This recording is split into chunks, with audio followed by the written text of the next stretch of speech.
การบรรพชาอุปสมบทในปีนี้ในโอกาสนี้ขอเจริญพรเชิญชวนพุทธศาสนิกชนทั้งหลายได้ร่วมบุญบรรพชาอุปสมบทราษฎรบนพื้นที่สูงประจำปีพุทธศักราช 2569 ปีที่ 61 ในโครงการพระธรรมจาริกได้บรรพชาอุปสมบทจำนวน 193 รูปถวายเป็นพระราชกุศลสมเด็จพระนางเจ้าสิริกิติ์พระบรมราชินีนาถพระบรมราชชนนีพันปีหลวงในวันที่ 12 กรกฎาคม พุทธศักราช 2569 ณ พระอุโบสถวัดเบญจมบพิตรดุสิตวนาราม กรุงเทพมหานคร และวันที่ 13 กรกฎาคม พุทธศักราช 2569 ณ พระอุโบสถวัดสลีโสดา พระอารามหลวง จังหวัดเชียงใหม่ เชิญท่านผู้ใจบุญทั้งหลายร่วมเป็นเจ้าภาพรูปละ 2,500 บาท หรือตามกำลังเจตนาศรัทธาที่จะได้ร่วมบุญกันณโอกาสนี้ก็ขอประชาสัมพันธ์บอกบุญกับทุกท่านขออนุโมทนาล่วงหน้าของทุกท่านได้ประสบความสุขความเจริญได้ร่วมเป็นเจ้าภาพบวชเณรบวชพระในปีพุทธศักราช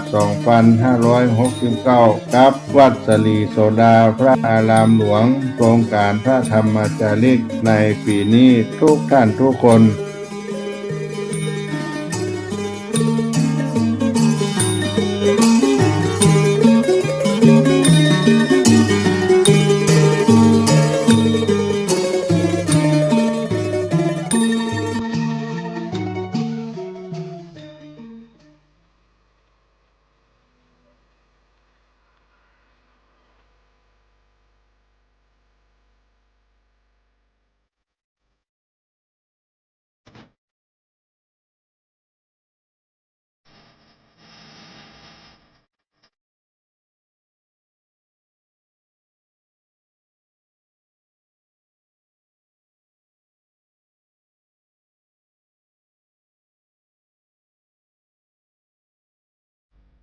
งานเผยแผ่เป็นหัวใจสำคัญของพระพุทธศาสนาพระพุทธเจ้าอุบัติขึ้นมาบนเป้าหมายแห่งการเผยแผ่ความดีนำความดีไปแทรกไว้ในจุดที่มีความดีไม่มากค่อยๆเจือจางจนกระทั่งความไม่ดีนั้นหายไปเหลือแต่ความดีหรือมีดีมากกว่าไม่ดี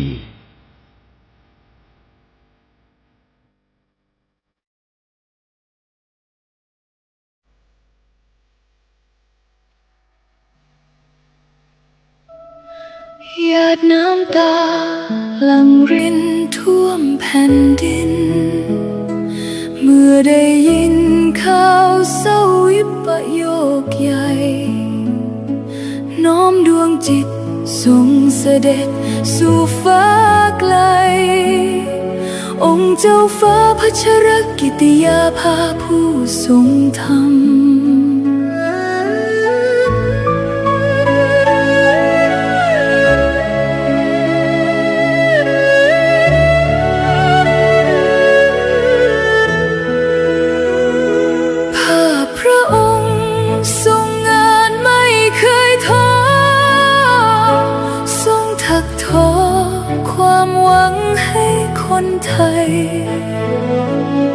โครงการกำลังใจพระตราตรำชุบชีวิตผู้พลังทำให้ฟื้นคืนทรงเมตตาผู้ต้องขังหลังกำแพงจุดใต้แสงแห่งโอกาสส่องสดชื่นพระหัตถ์ยืนโอบอุ้มผู้ขมขื่นทรงหยัดยืนเพื่อสตรีและเด็กไทยนักกฎหมายผู้ยึดมั่นความยุติธรรมทรงน้อมนำพระปรีชาอันยิ่งใหญ่เพื่อปวงชนพ้นทุกสุขเกรียงไกรจ จารึกไว้ในแผ่นดินไม่เลือนลางพระคุณงามความดีที่ทรงสร้างเป็นแนวทางส่องสว่างไม่จืดจางขอน้อมกราบทรงเสด็จสู่ฟ้ารางสถิตข้ามฝากฟ้าชั่วนิรันดร์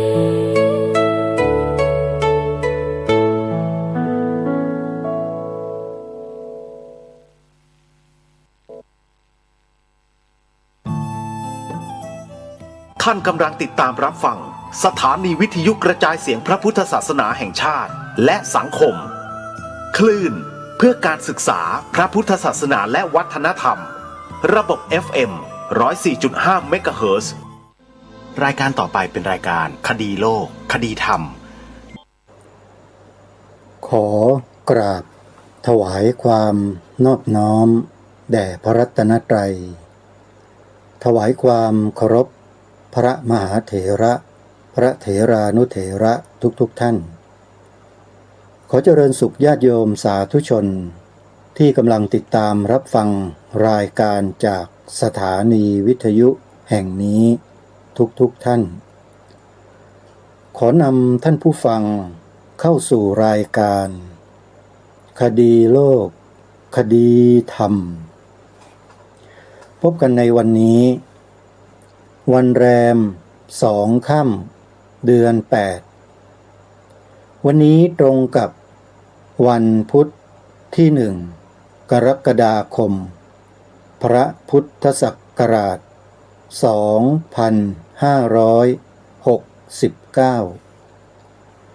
รายการคดีโลกคดีธรรม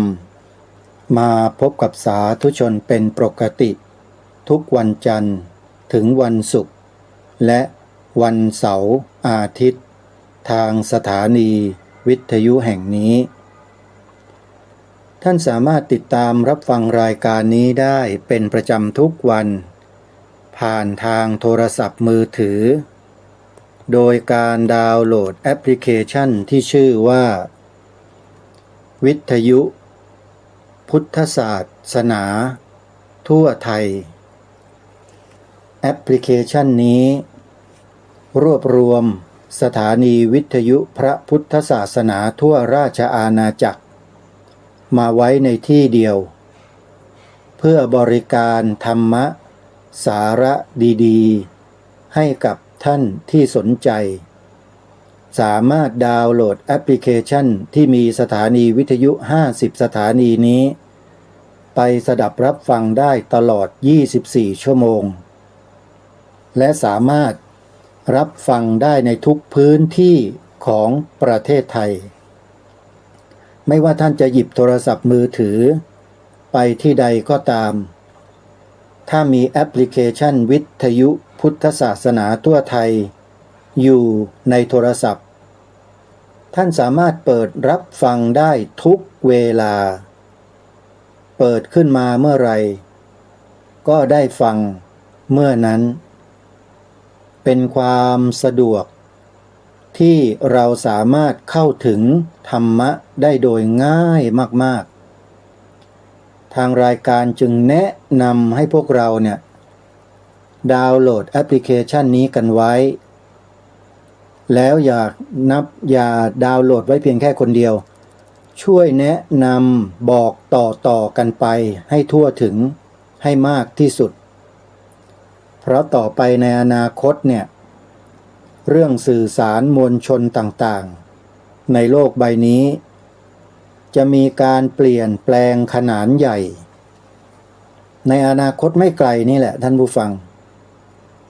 สถานีวิทยุภาคพื้นดินที่เราฟังจากวิทยุทรานซิสเตอร์เนี่ย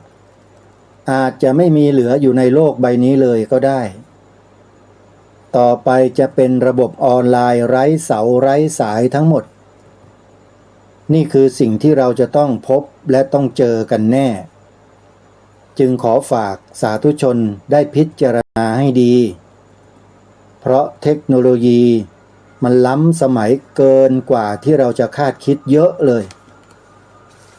ตอนแรกอาตมาภาพไปศึกษาอยู่ที่สถาบันแห่งหนึ่ง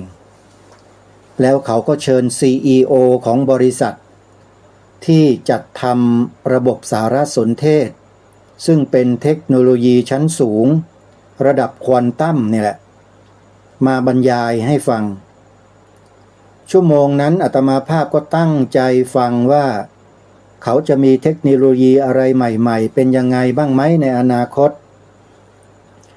ฟังไปฟังมามันสะดุดใจอยู่คำหนึ่งเขาบอกว่าเทคโนโลยีอันล้ำสมัยที่เรียกว่า AI และระบบควอนตัมเนี่ยในอีกปี2 ปีข้างหน้ามันจะล้ำสมัยกว่าคอมพิวเตอร์และโทรศัพท์มือถือของเราในปัจจุบันนี้เป็นพันเท่าโยมฟังไม่ผิด CEO คนนี้เขาพูดว่าเป็นพันเท่าไม่ใช่2 เท่า3 เท่านะโยมลองนึกดูลองคิดดูโยมโทรศัพท์มือถือเทคโนโลยีระดับนี้ยังขนาดนี้แล้วอ่ะแล้วถ้ามันพัฒนาไปสูงกว่านี้เป็นพันเท่ามันจะคืออะไรกันเนี่ยอาตมาก็นึกไม่ออกเหมือนกันมันจะเป็นยังไงในใจลึกๆก็กลัวว่ามนุษย์ในโลกใบนี้จะถูกเทคโนโลยีที่มันมีการพัฒนาขึ้นไปสูงเนี่ยนะฮะเข้ามาครอบงำมนุษย์ทั้งโลกอย่างรวดเร็วกลัวมากและในปัจจุบันวันนี้ก็เริ่มจะมองเห็นแววแล้วมนุษย์เราเริ่มยอมสยบให้กับ AI แล้วโยมเทใจไปให้ AI หมดโดยไม่สนใจมนุษย์ด้วยกันครูบาอาจารย์พระเจ้าพระสงฆ์หรือใครต่อใครไม่มีปฏิสัมพันธ์เกิดขึ้นเหมือนดังแต่ก่อนอีกแล้วเพราะถูก AI แย่งชิงมวลชนอันตรายนะอาตมาขอย้ำว่าอันตรายกำลังจะเกิดขึ้นกับมนุษย์ในโลกเพราะ AI นี้เป็นนวัตกรรมที่ฉลาดสุดๆฉลาดในที่นี้ก็คือว่ามันอยู่ที่มนุษย์เราใช้มันดีใช้มันถูกมันก็ตอบสนองเราในทางที่ดีแล้วก็ถูกแต่ญาติโยมเชื่อหรือว่ามนุษย์ในโลกใบนี้จะนำเอา AI ไปใช้ในทางที่ดีกันทั้งหมดและโยมคิดว่าพวกโจรพวกผู้ร้ายต่างๆที่โหดเหี้ยมทารุณเนี่ยจะใช้ AI ไปในทางที่เป็นบุญเป็นกุศลไหมโยมแน่นอนฮะเป็นไปไม่ได้เขาเหล่านั้นจะต้องนำเอาไปใช้ให้โหดที่สุดร้ายที่สุดแรงที่สุดเร็วที่สุดและเราจะเอาอะไรไปต่อสู้ถ้าหากเทคโนโลยีเหล่านี้เป็นเครื่องมือของผู้ร้ายระดับโลกไหวไหมโยมนี่คืออนาคตนะนี่พูดไว้นี่คืออนาคตในปัจจุบันน่ะถามว่ามีทำกันบ้างหรือยังมีทำแล้วแต่เรายังมองไม่ชัดเท่านั้นเองเรายังมองกันไม่ค่อยเห็นแต่ที่แน่ๆก็คือว่าญาติโยมเรานี่แหละแต่ก่อนแต่ไรสงสัยอะไรในข้อธรรมะโยมก็จะโทรศัพท์มาหาพ่อแม่ครูบาอาจารย์มาสอบมาถามมาพูดมาคุยแล้วก็ได้รับความรู้มีการตอบโต้ปฏิสัมพันธ์กัน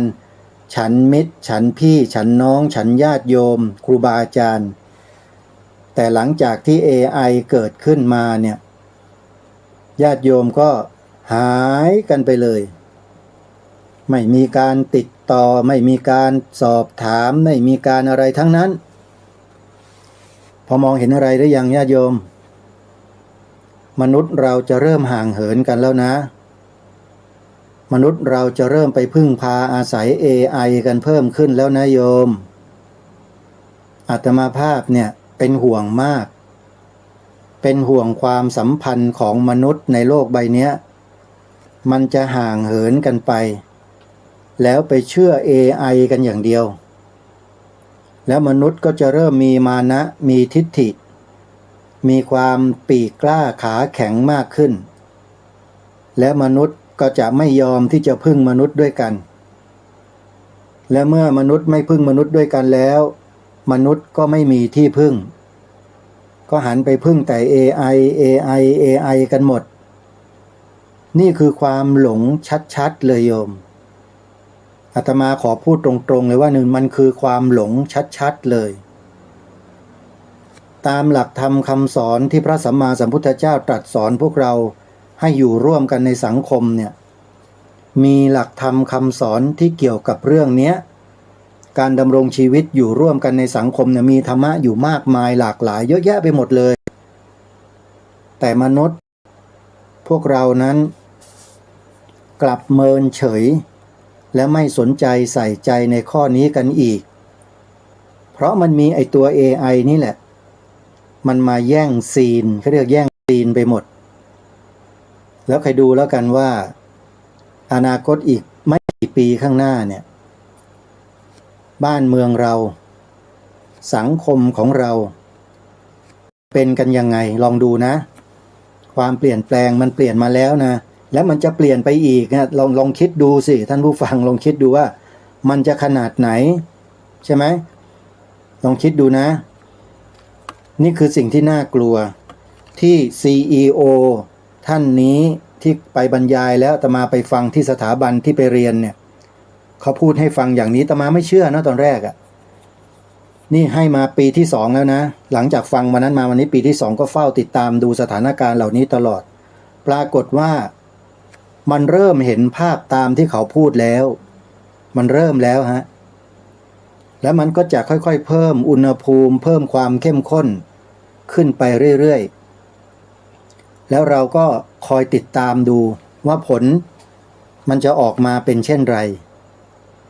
ทุกระบบทุกอะไรเขาเรียกว่าทุกแพลตฟอร์มทุกยี่ห้อทุกรุ่นทุกชั้นทุกอย่างมันจะตกอยู่ภายใต้อำนาจของสิ่งเหล่านี้คือมันไปหมดเลยมันไปกันทั้งเพเลยไปกันหมดเลยทั้งขบวนการหมดแล้วเราจะอยู่กันยังไงอาตมาภาพยังมีความเชื่อมั่นอยู่ประการหนึ่งในศาสตร์หนึ่งญาติโยมที่จะพามวลมนุษยชาติเราเนี่ยอยู่รอดได้ตลอดกาลเลยด้วยไม่มีวันจบสิ้นด้วยนะถ้าปฏิบัติตามศาสตร์นี้ส่วนเรื่องศาสตร์ AI ศาสตร์เทคโนโลยีสมัยใหม่ที่มันล้ำสมัยไปถึงดาวอังคารดาวยูเรนัสอะไรก็แล้วแต่เถอะมันจะพัฒนาไปสูงสุดเพียงใดหายตัวแวบไปแวบมาก็ตามอาตมาไม่เชื่อมั่นว่าสิ่งเหล่านั้นมันจะพาตัวเองและสังคมเหล่านั้นรอดได้อาตมาไม่เชื่อเก่งแค่ไหนอาตมาก็ไม่เชื่อว่ารอดได้แต่เชื่ออยู่ศาสตร์เดียวเชื่อมั่นจริงๆแล้วเป็นศาสตร์ดั้งเดิมแท้ๆของมวลมนุษยชาติเรานี่แหละและท่านผู้ทรงอัจฉริยะท่านเนี้ยได้เป็นผู้คิดค้นแล้วได้รวบรวมข้อมูลต่างๆจัดทำเป็นโครงการที่สามารถจับต้องได้และนำมาพัฒนาให้ดีขึ้นได้และเป็นประโยชน์ต่อมวลมนุษยชาติได้ทั้งโลกเลยทำได้จริงๆด้วยศาสตร์นี้คือศาสตร์อะไรท่านผู้ฟังเฉลยนะคือศาสตร์พระราชาคุ้นกับคำนี้ไหมโยมคุ้นใช่ไหมโดยเฉพาะญาติโยมเราที่เป็นผู้จงรักภักดีต่อสถาบันพระมหากษัตริย์เมื่อได้ยินคำว่าศาสตร์พระราชาเนี่ยทุกคนจะมีความรู้สึกเหมือนกันเลยปราบปลื้มปีติและยินดีที่มีศาสตร์นี้คอยช่วยเหลือเกื้อกูลพวกเราเพราะฉะนั้นสาธุชนทุกท่านศาสตร์พระราชานี่แหละจะพามวลมนุษยชาติในโลกรอดได้แต่ศาสตร์อย่างอื่นจะนำพามนุษย์ให้กลายเป็นพวกมนุษย์โรคประสาท ประสาทกินเป็นอย่างนั้นไม่เชื่อก็ลองดูเถอะเนี่ยเริ่มประสาทกินกันแล้วเนี่ยถูก AI มันหลอกถูก AI มันโกงถูก AI มันอะไรต่างๆมากมายจนสูญเสียทรัพย์สินเงินทองเสียลูกหลานเสียผู้เสียคนไปเยอะแยะมากมายเนี่ยโรคประสาทกินไม่แบบนี้โยมกินถ้าไม่มีการฝึกจิตตัวเองไว้ก่อนนี่ประสาทกินแน่นอนขนาดฝึกกันอยู่เนี่ยยังประสาทกินกันเลยโยมแล้วถ้าไม่ฝึกมันจะขนาดไหนลองพิจารณาดูนะเพราะฉะนั้นศาสตร์พระราชานี่แหละที่เราจะต้องให้ความสนใจใส่ใจและตั้งใจนำมาปฏิบัติถ้าใครนำศาสตร์พระราชามาศึกษาเรียนรู้ทำการวิเคราะห์วิจัยนำไปปฏิบัติศึกษาเรียนรู้ไปปฏิบัติไปทำไปศึกษาเรียนรู้ไปเดี๋ยวสักวันหนึ่งก็จะรู้เองว่าศาสตร์พระราชานี้เจ๋งจริงๆสุดยอดจริงๆไม่กลัวแล้วโลกมันจะเป็นไปยังไงแผ่นดินมันจะไหวกี่ร้อยครั้งน้ำมันจะท่วมโลกยังไงเรามีศาสตร์พระราชาไว้แล้วรอดไม่มีคำว่าอดเมื่อไม่อดแล้วยังเหลือเฟือเผื่อแผ่คนที่อดอยากยากไร้ได้อีกเยอะแยะเลยเห็นไหมฮะมีแต่สิ่งดีๆทั้งนั้นเลยและใครก็ตามเมื่อได้ยินได้ฟังศาสตร์พระราชาด้วยเนื้อหาที่พระองค์ท่านได้ทรงพระราชนิพนธ์ไว้ทรงสร้างไว้ทำไว้ดีแล้วทรงทำไว้ดีแล้วเนี่ยใครมาบิดเบือนของพระองค์อีกแล้วก็น่าดูเชียวนะอย่ามาบิดเบือนเชียวนะญาติโยมที่อาตมาภาพพูดคำว่าบิดเบือนเนี่ยฟังดูแล้วมันเหมือนกับว่ามันเป็นเรื่องเล็กๆใช่ไหมแต่จริงๆไม่ใช่อ่ะเรื่องใหญ่มากไปบิดเบือนเนี่ยไม่ได้เลยเชียวศาสตร์พระราชาของเราโดยเฉพาะแนวทางเศรษฐกิจพอเพียงเนี่ยนะพระองค์ทรงนำหลักธรรมคำสอนของพระสัมมาสัมพุทธเจ้ามาเป็นแกนหลักในการบูรณาการศาสตร์พระราชาทุกศาสตร์ขอย้ำว่าทุกศาสตร์นะโยมไม่มีคำสอนของลัทธิอื่นเลยมีแต่ของพระสัมมาสัมพุทธเจ้าล้วนๆลองไปฟังอาจารย์ยักษ์ดร.วิวัฒน์สัลยกรรมธรได้ปรารภได้พูดเรื่องศาสตร์พระราชาเรื่องแนวทางเศรษฐกิจพอเพียงเรื่องของกสิกรรมธรรมชาติโคกหนองนาโมเดลอะไรต่อไม่อะไรทั้งหลายเหล่านี้ที่เกี่ยวข้องกับศาสตร์พระราชาลองไปฟังดูสิจะมีหลักธรรมคำสอนของพระสัมมาสัมพุทธเจ้าอยู่ในนั้นมีวัดเข้าไปเกี่ยวข้องวัดในพระพุทธศาสนานะส่วนอย่างอื่นนั้นท่านก็ไม่ได้ปฏิเสธแต่ให้ใช้หลักนี้ถ้าไม่ใช้หลักนี้ไม่ได้ยึดหลักของพระองค์ศาสตร์พระราชานี้ไว้เท่านั้นจะเปลี่ยนแปลงไปเป็นอย่างอื่นไม่ได้เพราะเป็นหัวใจสำคัญคือหลักธรรมคำสอนของพระพุทธเจ้าเนี่ยเป็นหัวใจสำคัญของศาสตร์พระราชาครูบาอาจารย์พระเถรานุเถระเจ้าคณะพระสังฆาธิการที่ได้รับพระราชทานสมณศักดิ์ตั้งแต่ชั้นประทวนขึ้นไปถึงสัญญาบัตรไปจนถึงรองสมเด็จพระราชาคณะ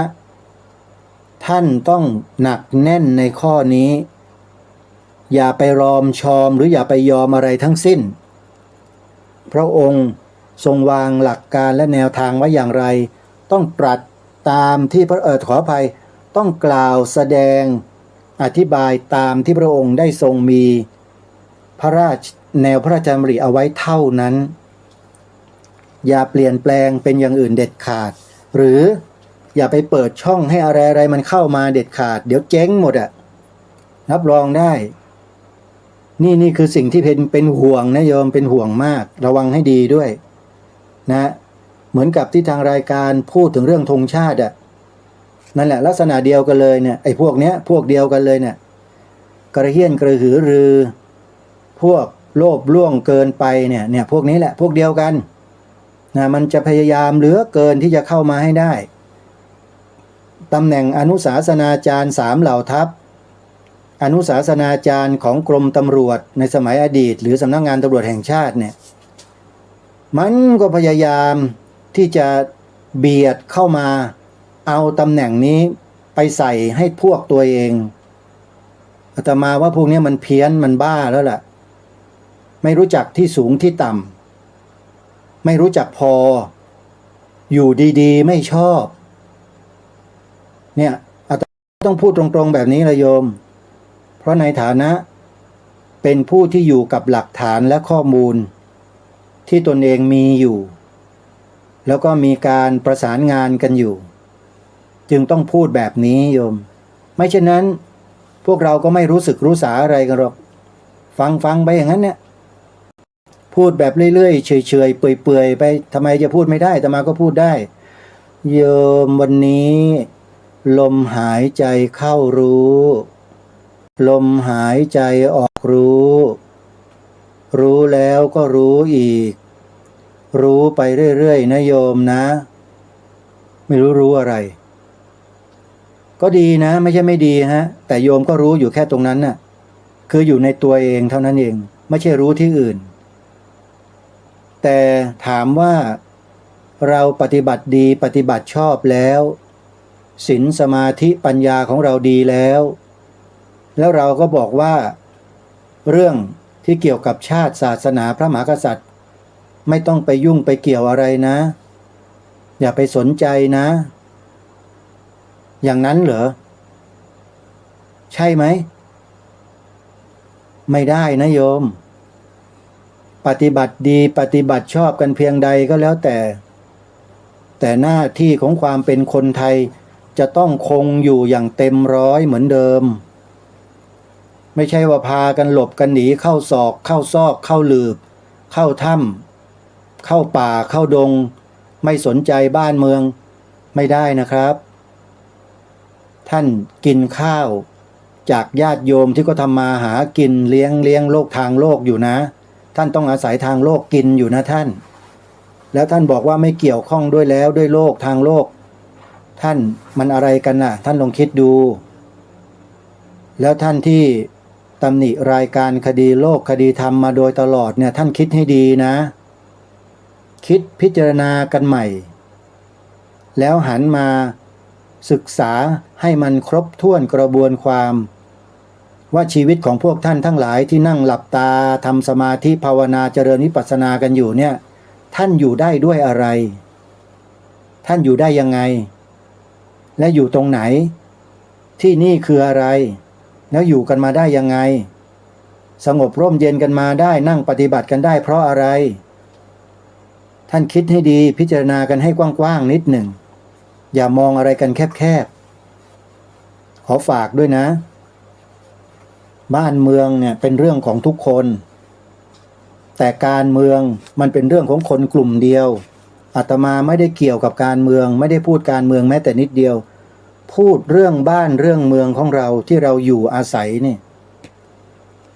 ศิลปะวัฒนธรรมจารีตประเพณีวิถีชีวิตศาสตร์ต่างๆของพระราชาและศาสนาของชาตินี่ต่างหากที่ทางรายการย้ำว่าเราจะต้องดำรงมั่นสิ่งเหล่านี้กันไว้อย่าให้ใครมาบิดเบือนอย่าให้ใครมาเปลี่ยนแปลงอัตลักษณ์ของประเทศชาติบ้านเมืองของเราอัตลักษณ์ของบ้านเมืองเราคืออะไรล่ะก็คือพระพุทธศาสนาไงอันนี้พูดแบบฟันธงเลยไม่ต้องอ้อมค้อมพระพุทธศาสนานี่แหละคืออัตลักษณ์ของประเทศไทยแต่ทุกวันนี้ใครก็ไม่รู้พยายามจะสร้างอัตลักษณ์อีกแบบหนึ่งขึ้นมาทำท่าทำทางเรียนแบบโอ้โหเต็มบ้านเต็มเมืองไปหมดอยากทราบไหมว่าคืออะไรไปติดตามชมช่องของอปพสดูรวมพลังคนไทยพุทธไปดูในคลิป YouTube นะโยมรวมพลังคนไทยพุทธ แต่เชื่อเถอะคนที่มีความรู้สึกปฏิฆะอยู่แล้วไปดูเนี่ยฟังไม่กี่คำเดี๋ยวก็หนีดูไม่ได้หรอกเพราะคนเหล่านี้หรือท่านเหล่านี้ที่ทำงานอยู่เนี่ยเขาเป็นคนธรรมดาสามัญดูหน้าตาการแต่งตัวแล้วถ้าเราไปยึดมั่นถือมั่นตรงนั้นว่าเป็นจุดที่สามารถตัดสินใจได้ว่าเชื่อหรือไม่เชื่อเพียงแค่การแต่งกายหน้าตาผมเผ้านะคุณไม่ต้องฟังหรอกเสียเวลาคุณมองไม่เห็นเนื้อแท้ของคนเหล่านั้นคุณยังมองไม่เห็นเขานะถ้าคุณมองเห็นข้างในแท้ๆเขาคุณจะไม่รังเกียจเรื่องการแต่งกายเรื่องหน้าตาเรื่องสำนวนเรื่องสำเนียงการพูดคุณจะไม่ตำหนิเรื่องนี้เขาเพราะคุณเข้าใจเขาที่เขาออกมาพูดออกมาแสดงออกมากล่าวออกมาทำอยู่ทุกวันนี้คุณเข้าใจเลยถ้าคุณมีปัญญาสัมมาทิฏฐิแต่ถ้าคุณมีปฏิฆะตั้งแง่อยู่ในใจแล้วคุณก็ไม่มีวันที่จะเข้าใจได้เหมือนกับรายการคดีโลกคดีธรรมเนี่ยคนบางคนนะฟังรายการคดีโลกคดีธรรมไม่กี่คำพอฟังว่าพูดจาที่อะไรชัดเจนชัดถ้อยชัดคำพูดแบบจริงจังเอาจริงเอาจังท่านนั้นละหนีเลยไม่ฟังบิดหนีไปปรืดไป20 ช่องเลยไอ้แบบนี้ก็มีเหมือนกันไม่ใช่ไม่มีโยมแต่ก็ไม่ได้มีผลอะไรกับพวกเราหรอกเพราะเราก็เข้าใจเขาอยู่ก็เขามันแค่นั้นนะโยมแค่นั้นจริงๆอะไรจะดีกว่านั้นมันคงไม่ได้แล้วล่ะเราก็เลยมาให้ความสำคัญกับพวกเรานี่แหละที่ฟังรายการอยู่เมื่อวานนี้โยมแม่นันทพรวรกุลจำนามสกุลท่านได้แล้วโยมแม่นันทพรวรกุลก็โทรศัพท์เข้ามาทำบุญบอกว่าทำบุญให้ท่านดูแลโยมแม่ 1,000 บาทแล้วก็ทำบุญร่วมสร้างศาลาอีก 1,000 บาทให้โยมลูกสาวซึ่งนั่งข้างๆคอยสนทนาพูดคุยกันอยู่ก็ฟังอาตมาอยู่ด้วยโอนปัจจัยให้เดี๋ยวนั้นเลย 2,000 บาทอาตมาได้รับเรียบร้อยแล้วขออนุโมทนากับคุณโยมแม่ผู้ช่วยศาสตราจารย์นันทพรวรกุลอดีตข้าราชการครูหรืออาจารย์มหาวิทยาลัยราชภัฏเชียงใหม่และครอบครัวไว้ณโอกาสนี้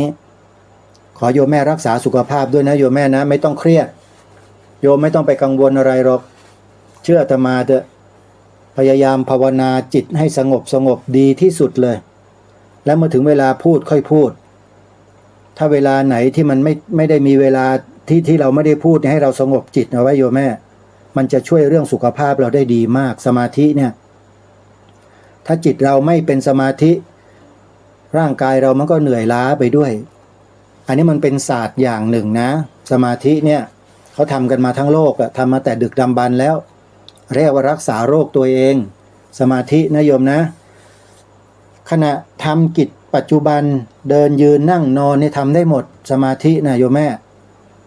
ไม่ใช่สมาธิแบบนิ่งสงบเป็นฌานดิ่งลงไปยังไม่ใช่อันนั้นมันพวกสมาธิฤาษีสมัยครั้งพุทธกาลเยอะแยะไปพระพุทธเจ้าไม่ได้สรรเสริญพวกนั้นหรอกสมาธิแบบนั้นน่ะแต่ทรงสรรเสริญสัมมาสมาธิคือใช้สมาธิสงบลงไปแล้วเข้าใจด้วยจิตเป็นสมาธินิ่งแล้วก็มีปัญญาอยู่ในสมาธินั้นด้วยและสมาธิขั้นนี้เขาเรียกว่าขณิกะสมาธิขณิกะสมาธิชั่วครั้งชั่วคราวมันเกิดอยู่ตลอดโยมสติมาเมื่อไหร่สมาธิก็เกิดเมื่อนั้นและปัญญาก็เข้ากำกับพิจารณาตามสภาวะที่เป็นจริงโอ้ยสุดยอดจะตายไปการปฏิบัติสติปัฏฐาน4สนุกจะตายไปโอ้ยเห็นกิเลสตัวเองตัวเบลอเลยแล้วก็เอาไม้ค้อนเคาะหัวมันเล่นบางทีก็เอาอีโต้สับหัวมันให้ขาดไปเลยกิเลสนะกิเลสโยมครูบาอาจารย์มีพระพุทธเจ้าเป็นต้นสอนเราให้ฆ่ามันทิ้งฆ่ากิเลสนะโยมดูให้มันเห็นให้มันชัดบางทีมันมองไม่เห็นนะกิเลสบางตัวเนี่ยโยมแม่นันทพร เข้าใจนะที่อาตมาพูดอ่ะมันมองไม่เห็นหรอกมันปุ๊บปุ๊บปั๊บขึ้นมาเลยบางทีเราไม่รู้ตัวมันบวกกับอะไรบวกกับความมุ่งมั่นและตั้งใจเรานั่นแหละแล้วมันบังอยู่ไอ้กิเลสประเภทนี้มันแอบไงมันแอบซ่อนมันอยู่ข้างหลังตัวความตั้งใจเรานั่นแหละสังเกตให้ดีๆโยมแม่สังเกตให้ดีแล้วจะรู้และจะเข้าใจมันแล้วเราก็จะเป็นคนที่ฉลาดในการภาวนาบางคนหรือหลายๆคนนะที่จะมารู้จักเนี่ยบอกว่าเป็นนักภาวนานักปฏิบัติวิปัสสนาเป็นครูบาอาจารย์เป็นอะไรต่อไม่อะไรแต่พอลองไปสนทนาลองไปยิงคำถามบางอย่างไปลองทดสอบอารมณ์ดูปรากฏว่าโอ้โหเห็นตัวเบลอเลยโยมเห็นกิเลสนะออกมาโดยไม่รู้ตัวเนี่ยมันก็มีประเภทนี้ก็มีแต่เราไม่ได้ไปโกรธไปเกลียดเขานะเพียงแค่เราก็ไปศึกษาไงศึกษาดูว่าภาวนากันมาแล้วศึกษาเรียนรู้กันมาแล้วปฏิบัติกันมาแล้วมีตำแหน่งเป็นวิปัสสนาจารย์กันแล้วอารมณ์ความรู้สึกเป็นอย่างไรอาตมานี่ชอบสอบอารมณ์พวกอาจารย์วิปัสสนาเนี่ยไม่รู้เป็นอะไรประหลาดมากเลยโยมถ้าเป็นคนทั่วๆไปเนี่ยอาตมาไม่ค่อยจะสนใจหรอกแต่ถ้าเป็นพวกบอกว่าเป็นอาจารย์สอนวิปัสสนาเนี่ยอาตมาชอบสอบอารมณ์เขาบางทีก็ลองพูดเรื่องในชาดกเรื่องเกี่ยวกับวิญญาณเรื่องกับพูดผีปีศาจเรื่องกับมนุษย์ต่างดาวโอ้ยยอมรับไม่ได้วิปัสสนาจารย์บอกว่าไม่ได้พูดไม่ได้งั้นนี่โอ้ยอาตมาก็พิจารณาดูเห็นดีเหมือนกันเนาะเราก็จะได้รู้ว่าอะไรเป็นอะไรด้วยไม่ได้ไปจับผิดจับอะไรเขานะโยมอาตมาไม่มีนิสัยจับผิดใครนะเพียงแค่ต้องการจะศึกษาเรียนรู้และนำมาพัฒนาตัวกูของกูนี่แหละของเรานี่แหละให้มันได้เห็นชัดเพื่อนำมาเทียบเคียงมันคือเรื่องของพหิทธาธรรมาทำจากภายในแล้วก็ภายนอกศึกษามาทั้งหมดแล้วนำมาเทียบเคียงพิจารณากันดูได้เราเป็นอย่างนั้นไหมเรามีไหมถ้ามีแล้วเราจะกระจัดมันยังไงเวลามันเกิดขึ้นมาอย่างเนี้ยเขาเรียกว่าศึกษาจากข้างนอกเพื่อมาพัฒนาข้างในเป็นอย่างนั้นโยมเอาละเดี๋ยวเราเข้ามาสู่เนื้อหาสาระของรายการวันนี้เริ่มจากข่าวประชาสัมพันธ์งานบุญในเดือนกรกฎาคมนี้โยมถึงเดือนกรกฎาคมแล้วนะวันนี้เป็นวันต้นปีต้นเดือนมกราคมแล้วก็เป็นเดือนที่จะมีงานสำคัญในทางพระพุทธศาสนาเกิดขึ้นในเดือนนี้นั่นก็คือวันวิสาขบูชาปีนี้เลื่อนออกมาไกลถึงกรกฎาคมเลยวิสาขบูชาเนื่องจากว่าปีนี้เป็นปีอธิกะสุรทินคือเป็นปีที่ต้องมีเดือน8 2 หนที่มีเดือน8 2 หนก็เนื่องจากว่าการนับวันและเดือนปีทางจันทรคติแบบโบราณของไทยเราเนี่ยมันไม่ตรงกับทางสุริยคติของสากลที่เขาใช้กันมาก็เลยต้องปรับเพิ่มเดือน8เนี่ยเพิ่มมาอีก1 เดือนในรอบกี่ปีก็ไม่รู้แหละอาตมาก็จำไม่ได้หรอกมันจะมีเดือน8 2 หนครั้งหนึ่งปีนี้69มีเดือน8 2 หนวิสาขบูชาก็เลยเลื่อนจากมิถุนามาเป็นกรกฎาคมและปีนี้ตรงกับวันพุธที่29กรกฎาคมนะโยมกำหนดวันไว้นะและตรงกับวันภาษาไทยแห่งชาติอีกด้วยเป็นวันที่ตรงกันเลยวิสาขบูชานี่เขาถือทางจันทรคติเป็นวันสำคัญทางพระพุทธศาสนาแต่ถ้าเป็นวันภาษาไทยแห่งชาติวันเฉลิมพระชนมพรรษาวันสงกรานต์วันขึ้นปีใหม่วันอะไรต่อไม่อะไรเนี่ยเขากำหนดทางสุริยคติคือเอาวันที่เป็นตัวกำหนดวันที่และเดือนแต่ทางพระพุทธศาสนาไม่ได้ใช้สุริยคติยังถือปฏิบัติแบบโบราณดั้งเดิมมาโดยตลอด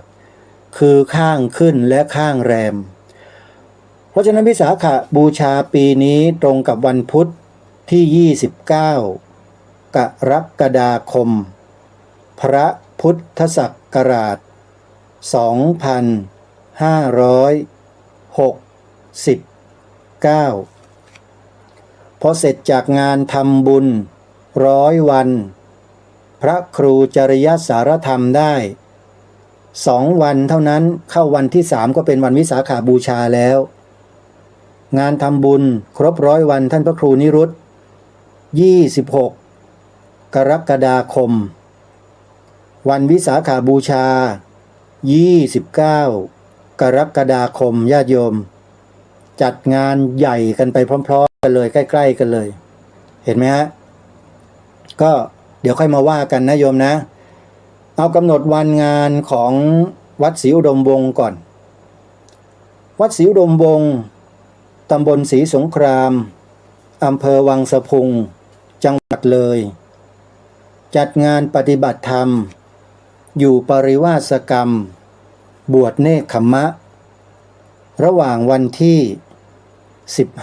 15กรกฎาคมถึง24กรกฎาคมพระพุทธศักราช2569ขอเรียนเชิญเจริญพรญาติโยมอุบาสกอุบาสิกาผู้มีศรัทธาต้องการจะศึกษาเรียนรู้ข้อธรรมคำสอนประพฤติปฏิบัติเจริญจิตภาวนาในงานปริวาสกรรมดังกล่าวให้มารวมตัวกันแต่เนิ่นๆที่วัดศรีอุดมวงศ์มาก่อนงานสักวัน2 วันก็ดีโยมจะได้มาช่วยกันเตรียมการเตรียมงานเตรียมสถานที่ให้กับครูบาอาจารย์เราด้วยอย่ามากันวันงานเลยเพราะว่าจะได้ไม่เดี๋ยวเราก็ไม่ได้ช่วยงานเขาไงมาสักวันอาทิตย์12กรกฎาคมก็ได้เข้าวัดศรีอุดมวงศ์เลยนั่นแหละหาที่หลับที่นอนกันเลยกางเต็นท์ก็กางอยู่ในศาลาก็อยู่แล้วก็คอยช่วยครูบาอาจารย์ท่านจัดท่านเตรียมสถานที่ไปกับครูบาอาจารย์ไปด้วยได้บุญอีกต่างหากได้บุญนะเนี่ยไวยาวัจจะไมยนั่นนี่ได้บุญกิริยาวัตถุเต็มเลยเนี่ยเพราะนั้นมาก่อนงานจะได้มาช่วยงานครูบาอาจารย์นะโยมนะพอช่วยงานการเสร็จ15ก็เริ่มขอปริวาสพระสงฆ์ท่านก็จะเดินทางมาล่วงหน้าอยู่แล้วแหละเราก็จะได้ช่วยกันดูแลภัตตาหารเช้าภัตตาหารเพลให้กับครูบาอาจารย์ทั้งหลายเหล่านั้นด้วยนะเป็นประโยชน์ญาติโยมช่วยกันนะมาเนิ่นๆเลยงานเขา15ถึง24แต่เรามาก่อนถ้าเป็นฆราวาสนะพระสงฆ์นะท่านมาอยู่แล้วเป็นตามธรรมดาปกติของท่านนี่ก็เป็นงานวัดศรีอุดมวงศ์นะและต่อเนื่องกันเลยก็คืองานทำบุญครบ100 วันพระครูจริยสารธรรมอดีตเจ้าคณะอำเภอนาด้วงและอดีตเจ้าวาดวัดป่าจริยธรรมระหว่างวันที่25และ26กรกฎาคมพระพุทธศักราช2569สาธุชนญาติโยม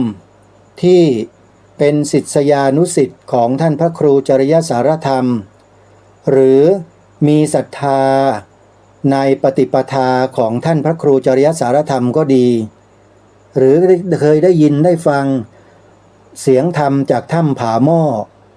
ในรายการของพระครูจริยสารธรรมก็ดี25-26กรกฎาคมนี้เป็นงานทำบุญครบ100 วันท่านขอเชิญชวนญาติโยมทุกท่านมาร่วมกันบำเพ็ญกองการกุศลที่วัดป่าจริยธรรมตำบลนาดอกคำอำเภอนาด้วงจังหวัดเลยโดยพร้อมเพรียงกันนะโยมนะ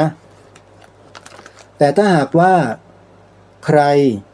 เดินทางมาไม่ได้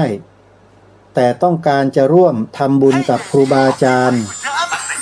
ขออภัยฮะหรือต้องการจะร่วมทำบุญกับครูบาอาจารย์ก็สามารถโทรศัพท์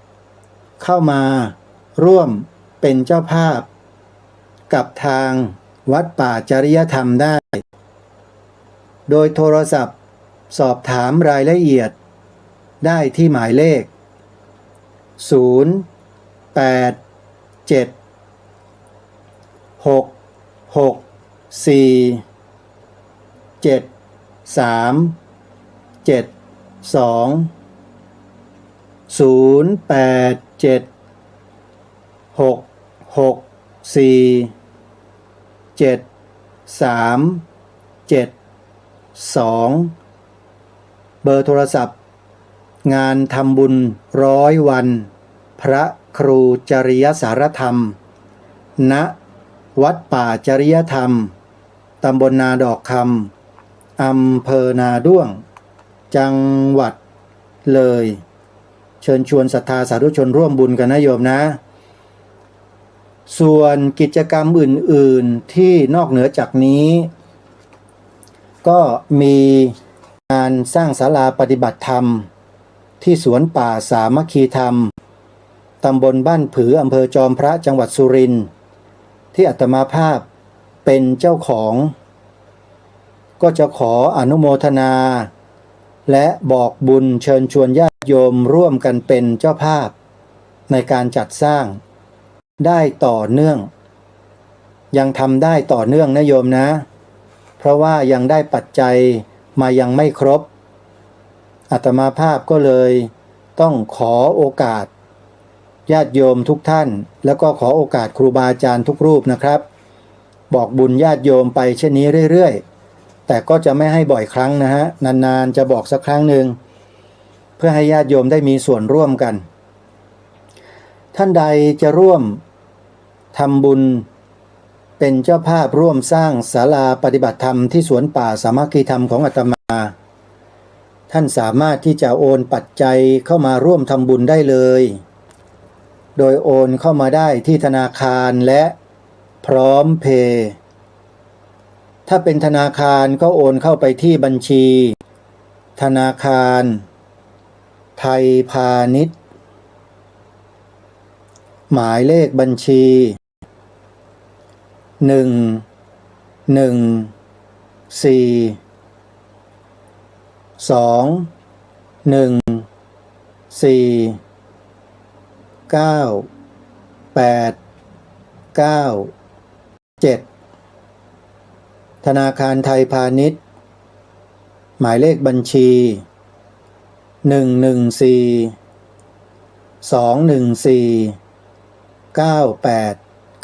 214 9897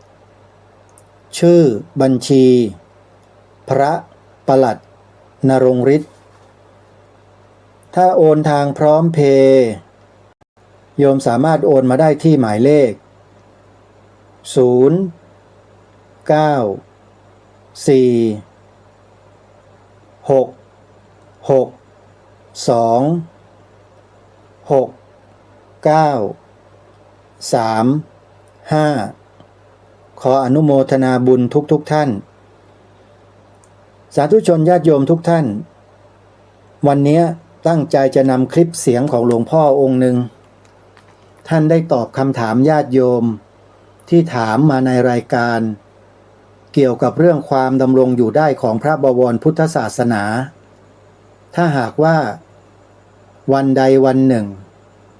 โลกใบนี้ไม่มีพระสงฆ์เหลืออยู่ในโลกแล้วพระพุทธศาสนาจะอยู่รอดปลอดภัยได้ไหมนี่คือคำถามของบรรดาญาติโยมที่ถามท่านโยมลองมาฟังท่านตอบกันดูสักหน่อยไหมโยมฟังหลวงพ่อท่านตอบดูด้วยว่าท่านจะตอบยังไงนะอาตมาจะนำเสียงของหลวงพ่อเนี่ยออกอากาศให้ญาติโยมได้ฟังกันฟังคำถามให้ดีนะโยมมีโยมก็ถามหลวงพ่อว่าถ้าหากว่าในโลกนี้มีแต่อุบาสกอุบาสิกาไม่มีพระสงฆ์เหลืออยู่ไม่มีสามเณรเหลืออยู่แล้วเนี่ยจะยังคงดำรงรักษาพระพุทธศาสนาเอาไว้ได้ไหมคำถามนี้หลวงพ่อท่านตอบยังไงลองไปฟังพร้อมๆกันได้นะบัดนี้ที่มีพระภิกษุแล้วอุบาสก อุบาสิกาที่เป็นโสดาบันสกิทาคาอนาคายังรักษาพระศาสนาได้ไหมไม่ได้ไม่สามารถรักษาได้อุบาสกอุบาสิกาที่เป็นโสดาสกิทาคาอนาคาก็จะแยกย้ายกระจัดกระจายทำไมไม่ได้อะคะที่ไหนก็ไม่ได้ประเทศไหนก็ไม่เคยมีที่จะทำพระศาสนาให้ดำรงอยู่ได้ด้วยอุบาสกอุบาสิกาไม่มีเลยไม่มีประเทศไหนใดๆเลยเหตุที่ไม่ได้เพราะว่าเพศของพระภิกษุจริงๆแล้วถ้าไม่มีพระภิกษุแล้วเนี่ยรัตนตรัยองค์3ก็จะไม่ครบด้วยไหมคะมันไม่มีขบวนการที่จะสืบทอดมันหายไปแต่ถ้าเกิดประเทศหนึ่งไม่มีพระภิกษุแต่ประเทศอื่นมีก็ได้ค่ะก็ประเทศนั้นที่ไม่มีก็อุบาสกก็จะเหมือนมีเหมือนไม่มีเลยผู้บรรลุธรรมแล้วก็ได้ชื่อว่าสงฆ์ไม่ใช่หรือครับบรรลุธรรมได้ชื่อว่าเป็นบรรลุธรรมนะเขาไม่เรียกว่าสงฆ์นะบรรลุเป็นโสดาเขาเรียกว่าอริยโสดาเขาไม่เรียกสงฆ์นะแต่สงฆ์ที่หลวงพ่อเคยบอกว่าสงฆ์นี่คือสงฆ์นี่ถ้าพูดถึงโดยรวมเนี่ยคือสังคมโดยรวมแต่ว่าสงฆ์ที่เป็นนาบุญเนี่ยต้องมีเพศเป็นเครื่องปรากฏถ้าสงฆ์ที่ทำสังฆกรรมเนี่ยต้องมีเพศเป็นเครื่องปรากฏอริยโสดาที่อยู่ในเพศฆราวาสอริยสกิทาคาอริยอนาคาเนี่ยทำอะไรไม่ได้เลยถ้าเป็นฆราวาสนะทำได้เพียงแค่อุปถัมภ์อุปถากบำรุงบทบาททำได้เท่านี้จริงๆดูได้ในครั้งพุทธกาลเลยมีอริยะที่เป็นโสดาสกิทาคาเป็นอนาคาที่เป็นฆราวาสมีคนไหนบ้างที่ทำอะไรได้มากกว่าการบำรุงไม่มีที่จะสืบทอดนำทำพระศาสนาเนี่ยจากใจสู่ใจจากจิตสู่จิตได้เนี่ยก็คือภิกษุเท่านั้นในบทสวดสังฆคุณกล่าวถึงผู้ควรกราบไหว้บูชาหรือสงฆ์ก็คือคู่แห่งบุรุษ4คู่ไม่ใช่หรือครับใช่แต่ว่าถ้าเรียกคู่อุบาสกที่อยู่ในเพศอย่างนี้ถ้าเป็นโสดาเขาก็จะเรียกโสดาก็ไม่เรียกเป็นสงฆ์จะจัดอยู่ในสงฆ์ไหมคะถ้าอุบาสกนั้นมาเข้าอยู่ในหมู่ประพฤติเยี่ยงภิกษุเขาก็ถึงนับไปที่เขาก็พยายามลดค่าด้อยค่าเพศของภิกษุลงไปเขาไม่รู้จะเข้าใจยังไงเขาลืมไปว่าพระองค์ทรงเรียกเพศนี้ว่าอุดมเพศทรงเรียกเพศนี้อุดมเพศเรียกอุบาสกที่เป็นฆราวาสเนี่ยต่อให้เป็นโสดาสกิทาคาอนาคานะก็ยังเรียกว่าขีณเพศอยู่นั่นแหละถ้าเป็นฆราวาสนะแล้วถ้าเป็นอนาคาเป็นโสดาสกิทาคาคุณธรรมสูงแต่ว่าเจอเพศอุดมเพศเนี่ยก็กร